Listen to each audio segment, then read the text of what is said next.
네, 안녕하세요. 케어부자입니다. 시청하시기 전에 구독하기, 좋아요 부탁드립니다. 네, 얼마 전에 어제 나왔네요. 광역 밴쿠버 부동산 협회에서 나온 이 부동산 리포트입니다. 가장 최신 자료인데요. 한번 보도록 하겠습니다. 일단 8개월 연속 판매량이 하락했다고 합니다. 정말 하락의 끝은 어디인지 너무 궁금하기도 하고 올해 밴쿠버 시장이 어떻게 될지 궁금하기도 한데요. 자세한 내용 한번 살펴보도록 하겠습니다. 일단 1월달 보고서입니다. 1월달 보고서인데요.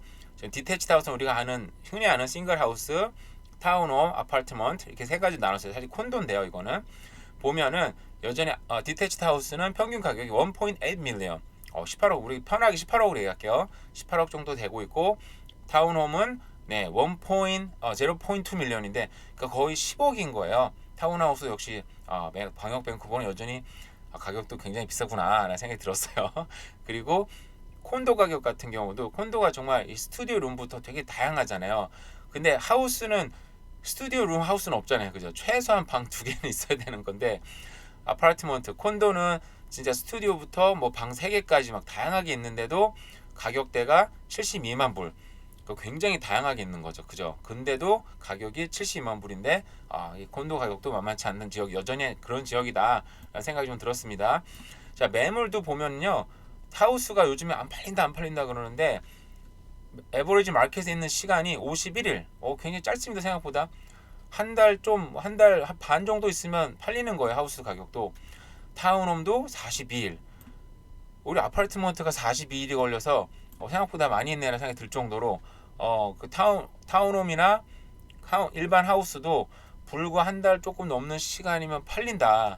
여전히 광역 밴쿠버 시장은 정말 좀 뭐 무섭다고 표현해야 되나요? 굉장히 하락했네, 어떻게 됐네 막 얘긴 해도 굉장히 좀 잘 팔리는 시장인 것 같아요. 하지만 이런 시장도 작년과 비교했을 때 작년에는 2,285채가 팔렸는데 토털인 거죠.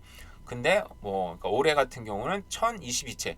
그러니까 작년보다 무려 반토막, 55%나 반토막이 났는데도 여전히 한 달 좀 넘는 시간이면 팔리는 겁니다. 어떻게 분석을 했냐면요. 또 계절적인 요인이 있고요. 원래 1월 달은 늘 정말 잘 안 팔리는 시간입니다. 막 한겨울에 비 맞으면서 이사하고 싶은 사람 많지 않잖아요. 어쩔 수 없이 하는 분들도 계시긴 하겠지만, 자, 모기지 레이트가 올라갔고, 그래서 뭐 사람들이 사기를 주저주저 했는데, 그리고 근데 문제점이 아니라, 근데 뱅크 오브 캐나다도 이제는 이제를 올리는 게 이제 정점에 달하지 않느냐. 많은 사람들이 그렇게 얘기를 하고 있다라고 얘기를 하고 있습니다. 그러다 보니까 이게 이제는 바이어나 판매자들한테도 일단 금리가 멈추면 시장의 변수가 하나들은 줄어든 거잖아요.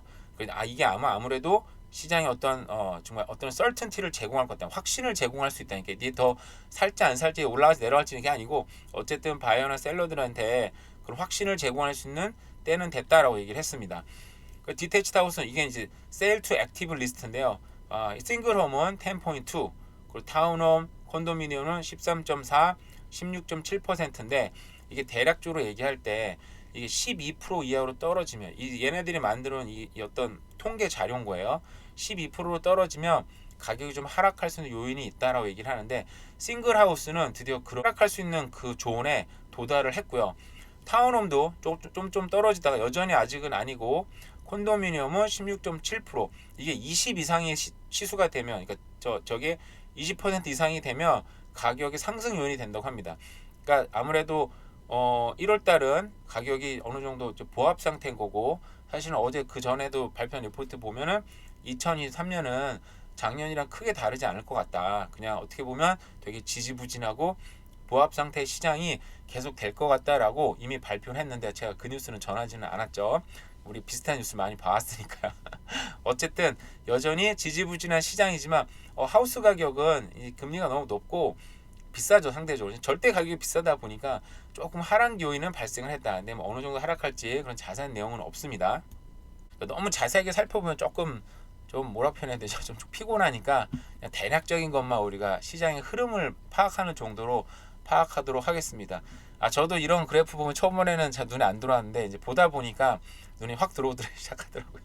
일단은 전체 대략적으로 살펴보도록 할게요. 자, 로월 메인랜드는요, 광역 밴쿠버 포함해서 뭐 휘슬러라든지 뭐 스카메시, 그러니까 뭐 정말 더 큰 지역을 얘기를 합니다. 대략적으로. 자, 그리고 이런 전체적인 대략 지역을 봤을 때 벤치마크 토털입니다. 토털 모든 종류 하우스를 다 토털했을 때는 벤치마크 가격은 한 10억이 좀 넘는 가격인 거예요. 근데 이런 좀 외곽 지역이 포함되다 보니까 우리가 먼스 투 먼스는 0.6%가 떨어졌고요. 6개월치를 비교하면 9.9% 10%가 떨어졌어요. 1년치를 비교하면 사이 변화가 있긴 있었네요. 9.5%. 근데 10년치면 여전히 가격이 오른 상태고요. 근데 그레이터 밴쿠버 우리가 흔히 아는 광역 밴쿠버 밴쿠버부터 코키틀럼까지 포함되는 지역은 평균 가격이 1.1 밀리언이고요. 그리고 한 달치 작년 12월이와 비교하면 0.3%가 떨어졌고요. 6개월치는 7.9%가 떨어졌습니다. 1년치는 6.6%가 떨어졌고요. 살짝 변동이 있긴 한데 어쨌든 1년 사이에 다른 지역은 막 20% 30%막 떨어졌다 그러는데 이게 그 광역 밴쿠버 같은 경우는 6.6% 어떻게 보면 하락폭이 지금 제일 적은 거예요. 그죠?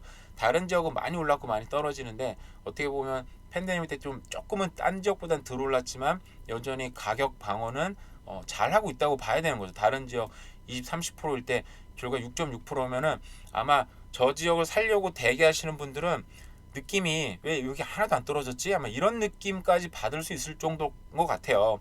왜냐하면 그런 게 별로 없으니까 그죠? 심지어는 이 원이어로 비교해 봤을 때 여기도 피크 대비 좀 하락하긴 했겠지만 뭐 폴트무디 같은 지역 리치몬드 2.3%, 폴티모디는 오히려 0.2% 올랐고요. 여기 웨스트미니스터 2.7% 떨어졌는데 이 정도 떨어지면 사실 체감적으로 살려는 사람한테는 기대감이 굉장히 크잖아요 지금. 근데 아마 거의 느낌이 안 떨어지네 이런 느낌이 올 수도 있긴 있어요. 근데 어쨌든 추세적으로는 떨어지고 있다라고 보시면 될 것 같고요. 싱글 하우스 같은 경우에는 가격 하락폭이 좀 컸습니다. 왜냐하면은 그만큼 너무너무 비쌌으니까 뭐 10% 가까이 떨어졌어요. 그러니까 평균적으로 뭐 6.6%인데 싱글하우스는 뭐 10% 이상 10% 가까이 떨어졌다 보시면 될 것 같고요. 그 반면에 타운홈 같은 경우에는 뭐 5.5% 3.0% 그러니까 여기도 체감적으로는 정말 많이 떨어지지는 않았네요. 오히려 싱글하우스들이 좀 등락폭이 그나마 컸던 거죠.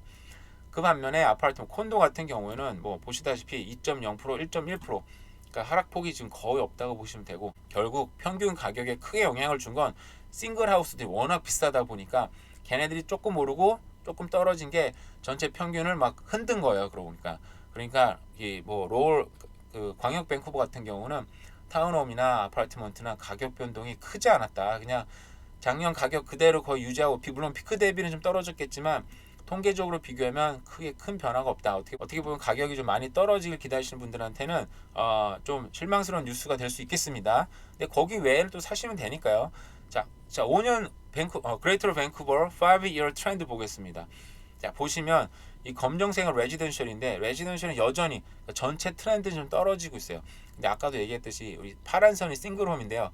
싱글홈 같은 경우에는 보시면 여전히 떨어지고 있습니다. 트렌드 자체는 변하지 않았어요. 근데 타운홈은 떨어지다가 다시 살짝 끝을 살짝 들었고요. 아파트먼 콘도 같은 경우도 떨어지다가 끝을 지금 살짝 들은 상태입니다.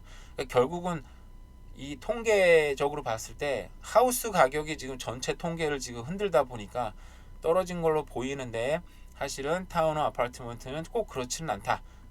그렇게 이해를 하시면 될 것 같고요. 이건 광역 밴쿠버 히스토리컬 그래프입니다. 보시면 뭐 이때 우리 다 알다시피 이때 팬데믹 때 엄청나게 미친 듯이 상승을 한 다음에 다시 또 20% 가까이 막 추락을 하고 있는데 이거는 싱글홈입니다. 싱글홈이 그만큼 피크 대비 많이 올랐다가 떨어지죠. 그러니까 상승분을 완전히 반납한 상태인 거예요. 그래서 많이 떨어지고 있다. 이 추세가 변하지 않고 있고 이 추세가 전체 하우스 통계를 좌지우지하고 있다.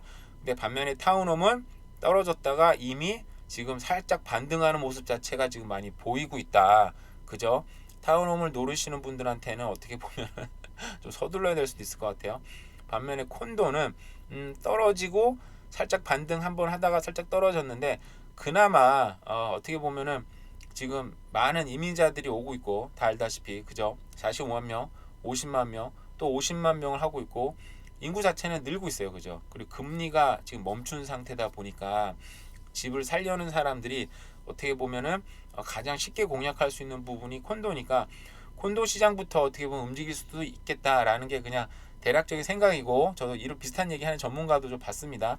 아마 그런 생각이 좀 있을 수도 있다. 하지만 그럼에도 불구하고 우리가 알다시피 정말 자산 시장에 그러니까 자본주의가 멸망하지 않는 한 자산 시장이 폭망하지 않는 한 우상향하는 것은 역사적으로 이미 증명이 됐고 이미 진행 중이다라는 것을 좀 알고 우리가 투자의 방향을 인생의 방향을 잡고 가면 좋겠습니다. 이상으로 대략 살펴본 부동산 뉴스였습니다. 오늘 하루도 잘 보내세요. 감사합니다.